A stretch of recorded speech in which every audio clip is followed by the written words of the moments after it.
This is Broadway Arts and Culture in America, a presentation on the economic impact of COVID-19. Following is a brief overview of the economic impact of money spent and jobs supported in New York and the United States, specifically because of Broadway and contributions from a range of arts and culture industries. Plus, the effect of COVID-19 and what to expect going forward. Let's begin by considering a statement that relates to arts and culture, the U.S. economy, and COVID-19. I'd like to treat this as a survey and ask you to choose from 5 potential responses, ranging from strongly agree to strongly disagree. Here's the statement. Without an arts and culture recovery, there will be no full American economic recovery. Here it is again. Without an arts and culture recovery, there will be no full American economic recovery. Would you say you strongly agree, neither agree nor disagree, or strongly disagree with the statement? Take a moment to commit your answer to memory. We'll circle back to this later in the presentation. Let's take a look at Broadway's economic contribution to New York City. Broadway attendance in the 2018-2019 season reached 14.77 million. This topped combined attendance of the following New York City metro area sports teams: Mets, Yankees, Rangers, Islanders, Knicks, Liberty, Giants, Jets, Devils, and Nets. This data is about foot traffic, which is an important metric for evaluating impacts on geographic areas. Broadway surpassed these combined sports teams by over 4.6 million fans in attendance. Gross ticket sales in the 2018-2019 season were $1.83 billion. Locals accounted for 35%, and tourists accounted for 65%. Among tourists, 46% were from the United States and 19% were from other countries. During the same season, the industry contributed $14.7 billion to the New York economy on top of ticket sales and supported 96,900 jobs. If you're wondering where the $14.7 billion amount comes from, it consists of direct spending in 3 areas: by producers to produce and run shows, by theater owners to maintain and renovate venues, and ancillary purchases by Broadway tourists. The money that was directly spent in these areas was then respent in multiple subsequent rounds, affecting many businesses and industries, until the original sums left New York City.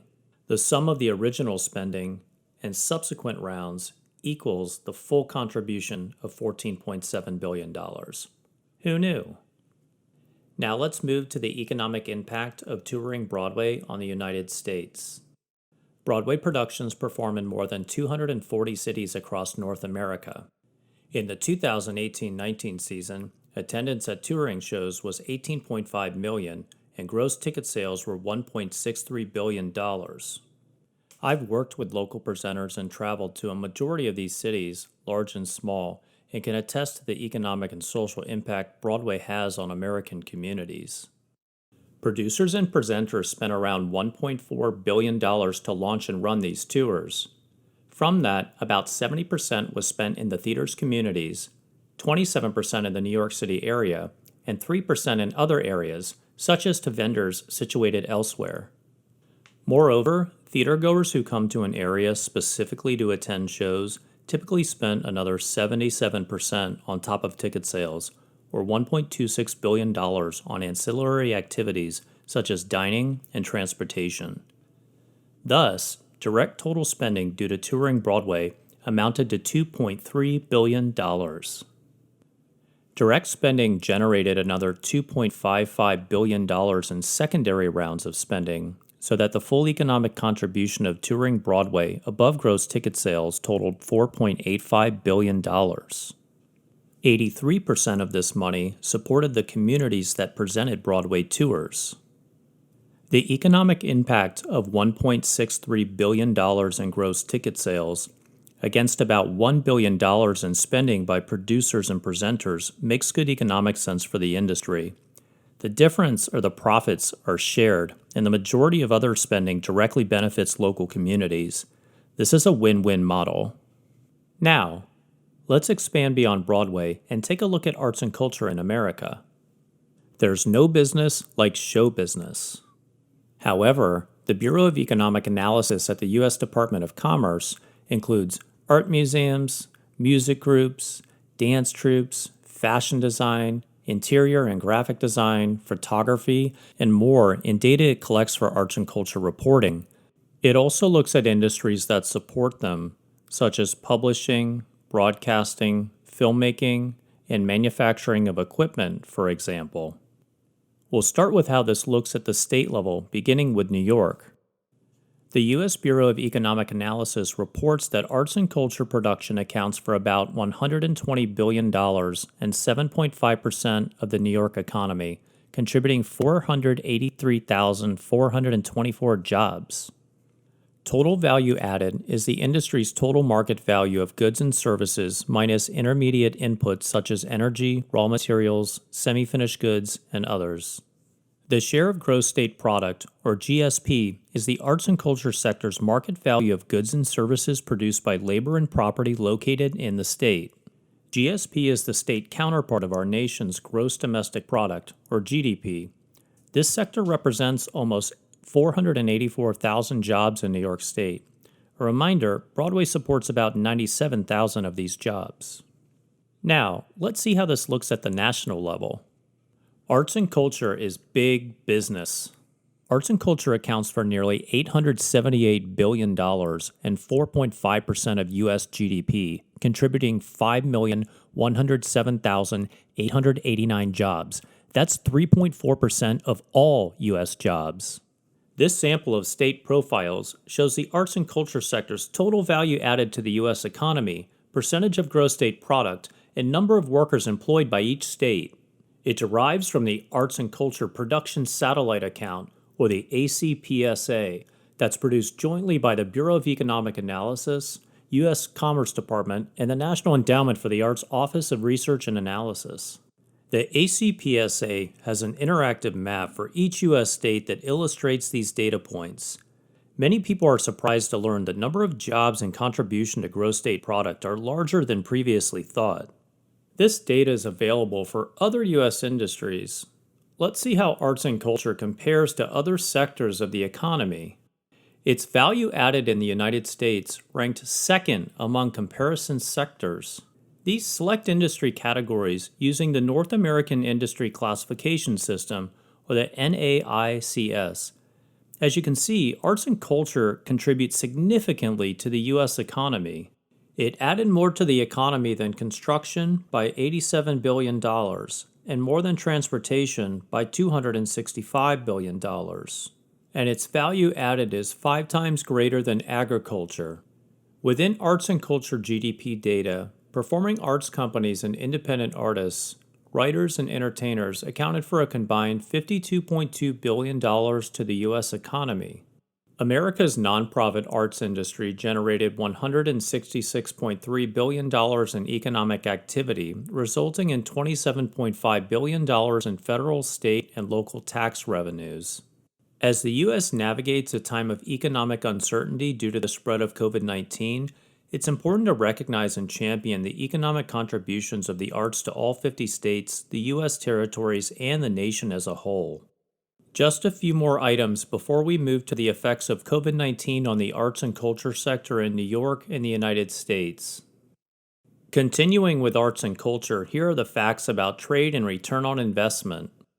The United States had a $29.7 billion trade surplus in arts and culture commodities in 2017. America exported $72.6 billion and imported $42.9 billion. And when it comes to return on investment, the average annual growth rate for arts and culture outperforms that of the total U.S. economy. From 2015 to 2017, the rate was 4.45%, more than double the total U.S. economy's annual average growth rate. In rural communities, having a single performing arts organization more than doubles the probability that rural businesses in the community will innovate through the use of design services, trademark registrations, or producing copyright-eligible materials. On a state level, the arts and culture sector added $72.8 billion to the economies of rural states, i.e., states in which 30% or more of the population live in rural areas. This equates to 18 states. And here's an interesting fact. According to the National Governors Association, arts-based economic development is responsible for over 600,000 jobs in rural states.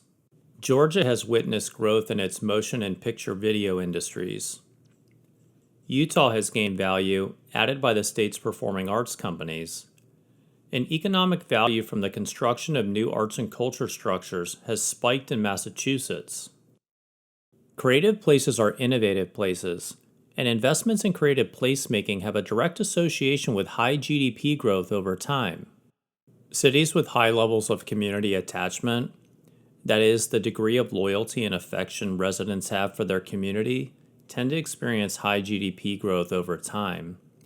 And placemaking investments, which are an approach to planning, design, and management of public spaces, capitalize on a community's assets, inspiration, and potential to create public spaces that promote people's health, happiness, and well-being. The presence of arts districts, for example, have also been shown to increase the production of media arts patents. Let's take a look at how much these investments cost the American taxpayer. For every dollar of federal funding, it leverages 9 in private and public dollars. This fuels a dynamic cultural economy and generates millions of American jobs. The National Endowment for the Arts, or the NEA, is the largest national funder of nonprofit arts organizations in America.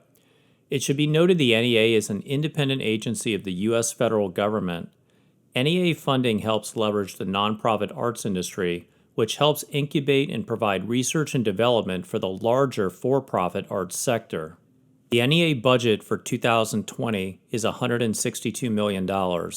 Therefore, the cost of this program is equal to approximately 45 cents per capita. In addition to supporting jobs, this investment generates government revenues.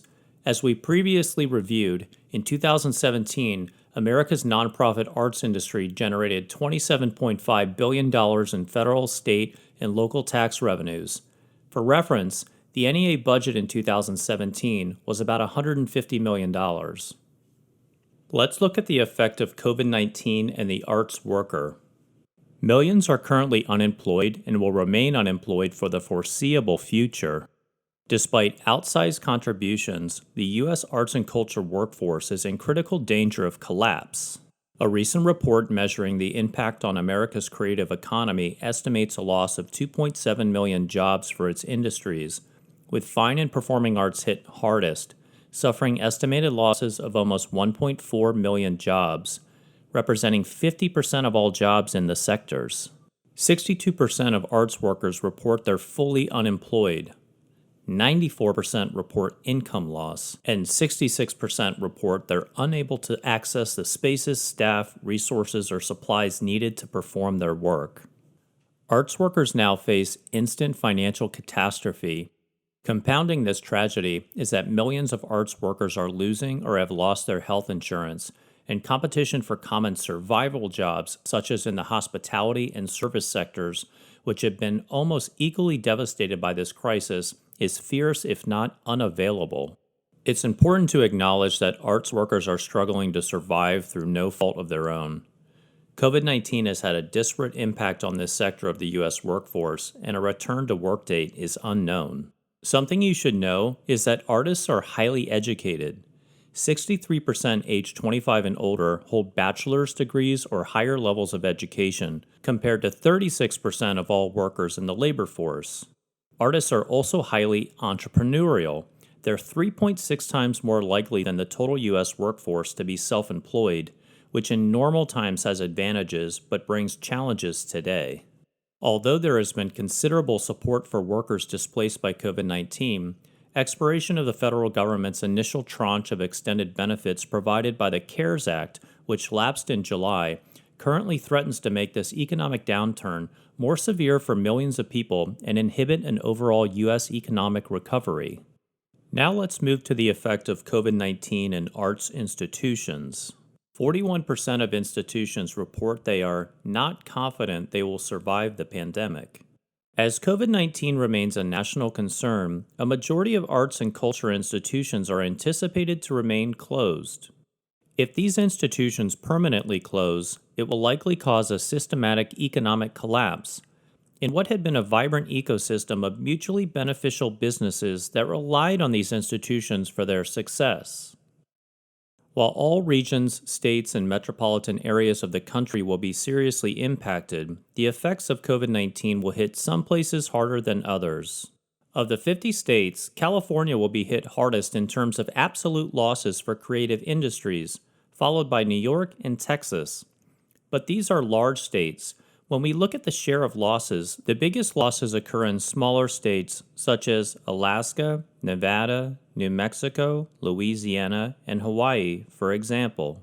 Across the United States, the 53 metropolitan areas with populations over 1 million people are estimated to account for more than 80% of total estimated losses in sales and 68% of estimated job losses in the creative industries. Smaller metro areas such as Las Vegas, Nashville, New Orleans, Orlando, Memphis, Baltimore, Jacksonville, Tucson, Austin, and others will suffer larger losses in percentage terms.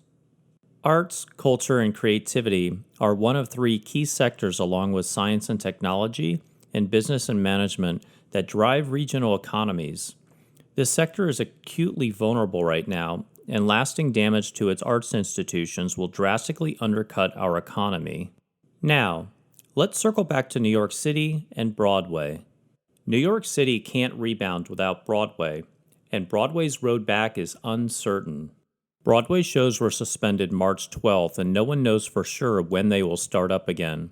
The earliest estimates are spring 2021, but those involved in planning say privately it could be fall 2021. For the period in 2019 of the second week in March to September 29th, the length of the shutdown so far, Broadway took in $967 million in ticket sales.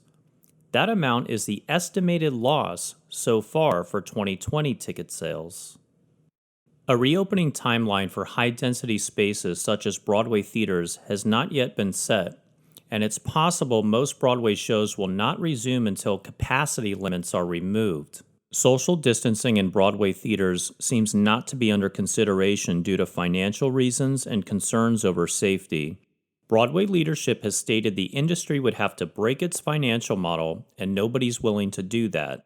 And on the safety front, problems with theaters include ventilation systems in need of updating, cramped quarters for artists and other workers in backstage areas, and a host of other issues. The health and well-being of the thousands of people who work in the theater industry and the theater-going audience are the most pressing concern. Therefore, the commercial domain of Broadway is heavily dependent on the development and deployment of a COVID-19 vaccine, as well as rapid testing and advances in detection. For its part, the Broadway industry has set up task forces to tackle labor concerns, interact with city, state, and federal agencies, and develop protocols for hundreds of unique actions. It has also hired 2 lobbying firms to engage in legislative matters, an epidemiologist and industrial hygienist to advise on prevention and safety measures. The industry is also keeping an eye on international colleagues such as those in South Korea and the United Kingdom, and a few small venues in the U.S. that have opened shows with social distancing and other safety measures in place. Insights from these shows on both production aspects and consumer behaviors may help Broadway navigate how to lift itself from lockdown. So, what can we expect when Broadway returns? As vaccines control the virus more and more, we can foresee a significant lessening of restrictive public health measures so that we gradually approach true normal as we get through 2021. In a September 13th Facebook exchange between Dr. Fauci and a musical director from the national tour of Wicked that was subsequently shared by national press outlets, Fauci had this to say about what he calls pre-pandemic normal. No masking, no attention to physical distancing, no attention to crowding, i.e. just like it was in December 2019. When performances were suspended in March, 31 productions were running, including 8 new shows and previews, and 8 productions were in rehearsals preparing to open in the spring. So far, 3 productions have announced permanent closing due to the pandemic, and it's possible others will follow before Broadway returns. We should expect new shows to fill any theater vacancies caused by the pandemic. Travel restrictions and consumer sentiment will play a significant role in the viability of returning shows and the selection of new shows. Consider the following about the intersection of travel rules and when people will feel comfortable returning to live events. A hit Broadway show uses up most of its first-wave audience, comprised of New York City, tri-state area, and Northeast Quarter ticket buyers within 6 to 9 months. After the first wave, domestic tourism carries the load in a second wave that can last for up to 3 years or so. Finally, after 3 years, most long-running shows rely on visitors from abroad. Foreign tourists are essential to almost every long-running Broadway musical. When Broadway prepares to return, expect marketing campaigns and a coordinated strategy for reintroducing long-running hits and unveiling new shows. It's possible shows will need to reopen on a staggered rolling schedule in order to accommodate industry demand on people, vendors, physical spaces, and other aspects.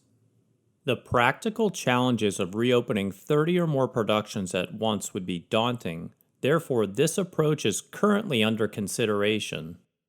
As shows resume, Broadway audiences may expect tickets to be contactless, i.e. mobile, and theater environments to be clean and sanitary. Prior to achieving true normal, audience members may expect to undergo temperature checks upon entry and be required to wear face coverings inside venues. The city may close some of the side streets around Times Square to vehicles to give easier theater audience ingress and egress. If so, we may expect a more pedestrian-friendly environment throughout our nation's premier performing arts district. At the moment, theater owners have not signaled to any changes in venue seating configurations, how intermissions and bathroom breaks could be modified, or plans to improve ventilation systems, which may be necessary at some venues to meet contemporary mandates. Technology in the theater space predates the pandemic, but the crisis has allowed many to rethink their business models and remove barriers between fans and productions. Going forward, we can expect greater access to high-quality digital streaming services showing film versions of productions and more extraordinary performances available in audio format.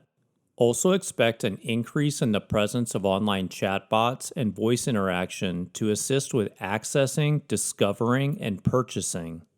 An industry goal is more options for more people, including access for those who would not normally have an option to attend a show in person. More options for people should equate to more revenue for the theater industry. In the beginning of this presentation, we considered a statement that relates to arts and culture, the U.S. economy, and COVID-19. The statement was, without an arts and culture recovery, there will be no full American economic recovery. Do you remember how you felt before this presentation? Did you strongly agree? Agree? Neither agree nor disagree? Disagree? Or strongly disagree? Now, take a moment to consider if your answer is the same or if it has changed. If it has changed, which of the options now represent your opinion?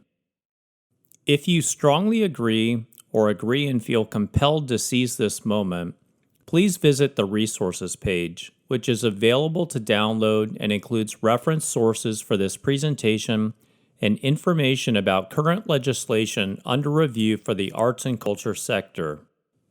Thank you for listening to this presentation.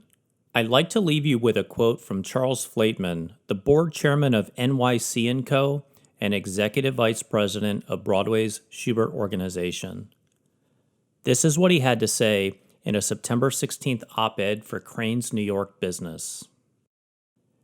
New York City will lead the nation's recovery for big cities because of our creative riches and our density. When the city bashing is over and visitors return, we'll be here, waiting with open arms, as we've always been, ready to welcome the world back. Meanwhile, it's time for New Yorkers themselves to lead the way, safely, socially distanced, and masked, by getting out into our neighborhoods and enjoying what they have to offer, and at the same time infusing much-needed dollars into our local economy.